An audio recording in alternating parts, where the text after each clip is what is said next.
नमस्कार दोस्तों, जय हिंद। दोस्तों, बात करते हैं आज इनकम टैक्स के बारे में। इनकम टैक्स के अंदर में income tax financial year 2025, assessment year 2026 के आईटीआर 1 और आईटीआर 4 के अंदर में काफी बड़े चेंजेस किए हैं गवर्नमेंट ने। तो उस चेंजेस के बारे में डिस्कस करते हैं कि क्या क्या चेंज गवर्नमेंट ने किए हैं। इनकम टैक्स आईटीआर भरने की लास्ट डेट 31 है, लेकिन 1 अप्रैल से स्टार्ट होता है। बट अप्रैल पूरा निकल गया, मई आज 11 हो गई है। आज तक इनकम टैक्स ने में फॉर्म फिलिंग लाइव नहीं हुआ है।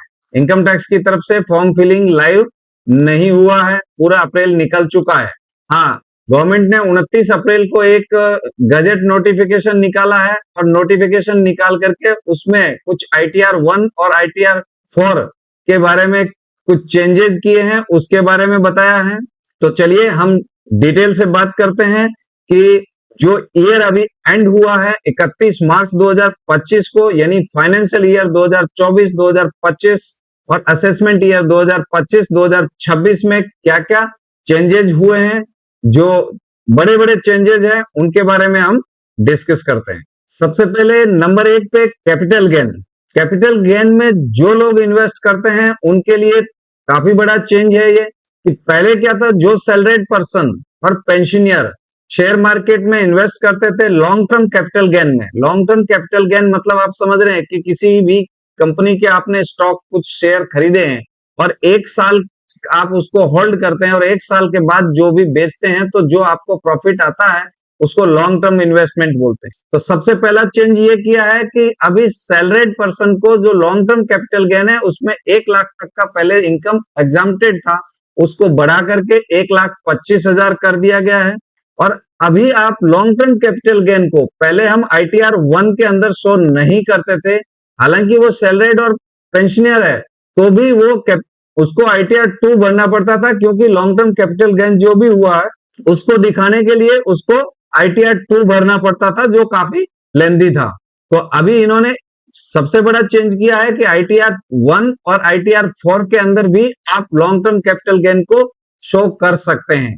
आप उसमें दिखा सकते हैं लॉन्ग टर्म कैपिटल गेन को, और 1,25,000 तक अगर आपका प्रॉफिट है तो वो आपको एग्जाम्प्टेड में जाएगा। उससे ऊपर जो भी रहेगा उसके ऊपर में आपको टैक्स देना रहेगा। 12.5% जो टैक्स है वो टैक्स पे करना रहता है। तो ये बहुत बड़ी चेंज है कि अभी उनको आईटीआर 2 या आईटीआर 3 नहीं भरना रहेगा। Capital gain only under section 112 ए।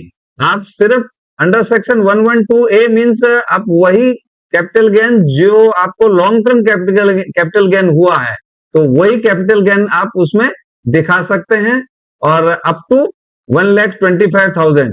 अगर आप उसमें लॉस हो रहा है आपको या लॉस को कैरी फॉरवर्ड कर रहे हैं तो फिर आप आईटीआर 1 में नहीं दिखा पाएंगे, उसके लिए फिर आपको आईटीआर 2 या आईटीआर 3 भरना पड़ेगा, तो लॉस कैरी फॉरवर्ड नहीं हो पाएगा। लेकिन हाँ, कैपिटल गेन अगर आपको 1,25,000 की जगह 1,26,000 भी हुआ है तो आप उसको 1,25 एग्जाम्प्ट हो जाएगा, और ऊपर 1,000 है उसका 12.5% आपको पे करना रहेगा टैक्स। बात करते हैं कि शॉर्ट टर्म कैपिटल गेन। जिन्होंने शॉर्ट टर्म कैपिटल गेन हुआ है किसी को, या फॉरेन करेंसी में अर्निंग आया है, क्रिप्टो करेंसी में अर्निंग आया है, ड्रीम 11 से अर्निंग आया है, गेमिंग ऑनलाइन गेमिंग से, ड्रीम 11 से, या कंपनी में डायरेक्टर है, या अनलिस्टेड जो शेयर है, शेयर होल्डर है, तो ये सब इनकम जब भी आपको आती है तो आप आईटीआर 1 के लिए अभी एलिजिबल नहीं रहेंगे। तो शॉर्ट टर्म कैपिटल गेन, बाकी तो पहले भी ऐसा ही था कि आप आईटीआर 1 में नहीं दिखा सकते थे ये, लेकिन शॉर्ट टर्म कैपिटल गेन का अभी भी आप आईटीआर 1 में नहीं दिखा सकते। उसके लिए आईटीआर 2 ही भरना पड़ेगा या आईटीआर 3 भरना पड़ेगा।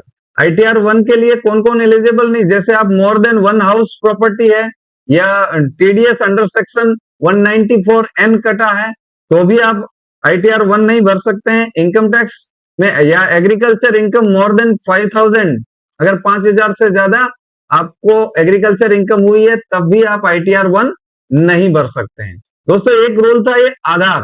पहले क्या था कि जिसके पास आधार कार्ड नहीं था तो वो आधार एनरोलमेंट नंबर लिख करके भी आईटीआर रिटर्न भर दिए करते थे, लेकिन अभी ऐसा नहीं होगा। छोड़ के एनआरआई है या जो 80 ईयर्स एंड अबव है उनको छोड़ देते हैं, तो बाकी सबके लिए आधार कार्ड नंबर मैंडेटरी है। अभी इनरोलमेंट नंबर डाल करके हम फॉर्म नहीं भर सकते। तो एक ये काफी बड़ा चेंज किया है कि अभी आप आधार के बिना इनकम टैक्स नहीं भर पाएंगे। कुछ चेंजेस किए हैं अपना एग्जाम्प्ट इनकम के बारे में। तो इनकम ऑन टैक्स जो नो टैक्स, जिस इनकम के ऊपर में आपको टैक्स पे नहीं करना है तो भी, यानी long term capital gain under section 112A जो हम आईटीआर 1 के अंदर शो करेंगे, तो उसका अलग से कॉलम भरना रहेगा। उसमें एक अलग से डिटेल्स भरने का आएगा कि आपका उसका कॉस्ट ऑफ सेल क्या है, कॉस्ट ऑफ एक्विजिशन क्या है और नेट लॉन्ग टर्म कैपिटल कितना आया है। जैसा आईटीआर 2 के अंदर आता, सॉरी 2 के अंदर आता था, ऐसा ही अभी आपको 1 के अंदर भी देखने को मिलेगा।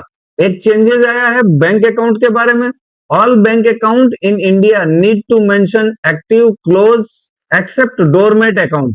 तो काफी सारे लोगों का प्रॉब्लम होता था कि किसी का अकाउंट अगर क्लोज हो गया है तो उसमें दूसरे अकाउंट में नहीं आता था, सभी बैंकों में रिफंड नहीं आता था। तो इसको अभी रिमूव कर दिया गया है। आपका किसी भी बैंक का अकाउंट होगा तो उसमें रिफंड आ जाएगा, छोड़ करके डोरमेट अकाउंट, यानी जो अकाउंट आपका फ्रीज हो रखा है या इनएक्टिव है, तो उसको छोड़ करके बाकी किसी में भी जो आपका फ्री वैलिडेट है अकाउंट है उसमें आपका रिफंड आएगा। तो इससे क्या होगा, रिफंड फेलियर में देरी कम होगी। जो पहले होती थी अभी वो होने के चांस थोड़े कम हो जाएंगे, यानी आप किसी भी बैंक के किसी भी अकाउंट में रिफंड ले पाएंगे। वही थोड़ा बात करते हैं प्रिजेम्पटिव इनकम आईटीआर 4 के बारे में। तो आईटीआर 4 के अंदर में जो पहले इन अकाउंट सेल होता था, यानी आपका डॉक्यूमेंटेड सेल है, ऑनलाइन या डिजिटली आपको या चेक से पेमेंट होता था, आपका सेल है, तो उसका 6% और कैश सेल का 8% प्रॉफिट शो करते थे हम प्रिजेम्पटिव इनकम के अंदर। तो उस प्रिजेम्पटिव इनकम में जो लिमिट था उसको बढ़ा दिया गया है, उसको इंक्रीज कर दिया। पहले जो प्रेजेंटिव इनकम 6% और 8% के हिसाब से हम शो करते थे, 2 करोड़ तक का सेल को हम प्रेजेंटिव इनकम में शो कर सकते थे, उसको बढ़ा करके 3 करोड़ कर दिया है। और जो बंदे सर्विस प्रोवाइडर थे, मतलब जैसे कोई सीए है या कोई एडवोकेट है, तो प्रोफेशन से जिसको इनकम आती थी, सर्विस प्रोवाइड करने से जो अर्निंग आती थी, तो उसका 50% प्रॉफिट शो करना जरूरी हुआ करता था। उसके लिए 50 लाख तक का लिमिट हुआ करता था प्रिजेम्पटिव इनकम के लिए, तो उसको भी इंक्रीज करके 35 लैक्स, जो 50 लाख से बढ़ा करके 75 लाख 75 लैक्स कर दिया गया है। तो जो सर्विस प्रोवाइडर थे जिनकी इनकम सर्विस प्रोवाइडिंग से आती थी, उस पर पहले हम 50% जो प्रॉफिट दिखाते थे प्रिजेम्पटिव इनकम में, 50 लाख तक की सर्विस दिखा सकते थे, उसको अभी 75 लाख कर दिया गया है। लेकिन अगर आपका पैसा, ये आपका छूट तभी मिलेगी जब आपका पैसा है more, if cash should not more than 5%। अगर जो भी आप टर्नओवर दिखा रहे हैं उसका जो भी आपका सेल हो रहा है वो 5% से अधिक अगर आप कैश में करोगे तो ये बढ़ी हुई सीमा आपको नहीं मिलेगी। हाँ, अगर ऑनलाइन में ये सब होगा तो आपको ये बढ़ी हुई सीमा मिलेगी। बात करते हैं टैक्स रिजीम के बारे में। तो tax regime ITR 1 tax regime can be selected just clicking on yes और no for opt out. But उसमें कैसा है कि अगर आप बाय डिफॉल्ट आपका आईटीआर 1 रहेगा न्यू रिजीम में, लेकिन अगर आप ऑल्ट चूज करना चाहेंगे तो जस्ट आप क्लिक करके चूज कर सकते हैं। लेकिन आईटीआर 4 में अगर टैक्स रिजीम आपको चेंज करना है तो आईटीआर 4 में भी बाय डिफॉल्ट आपका टैक्स रिजीम न्यू ही रहेगा।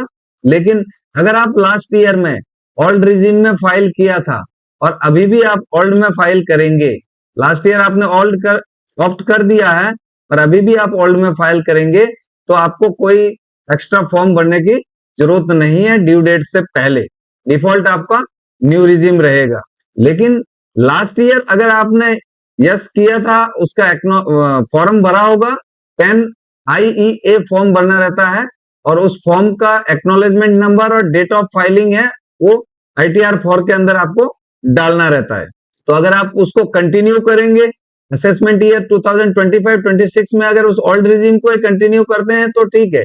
लेकिन अगर आप 2025 2026 में ओल्ड रिजीम को छोड़ के और न्यू रिजीम में जाते हैं, यानी ओल्ड रिजीम को विड्रॉल करेंगे, तो फिर से आपको फॉर्म 10 IEA भरना कंपलसरी है। बात करते हैं डिडक्शन की, तो all deduction available in old tax regime. पुरानी टैक्स रिजीम में जस्ट आपको ड्रॉप डाउन लिस्ट के अंदर से सेलेक्ट करना रहेगा कि आपको ATC, ATD, CCD, आपको जिस भी सेक्शन में डिडक्शन लेना है आप ड्रॉप डाउन लिस्ट से ले सकते हैं। ओल्ड रिजीम के अंदर, ओल्ड रिजीम के अंदर सारे एग्जाम्पशंस अवेलेबल है, हाँ न्यू में नहीं है। एक सेक्शन होता है ATGG, ATGG, इसके अंदर आप रेंट पे कर रहे होते हैं तो भी उसमें आपको छूट मिलता है टू 60,000, अप टू 60,000।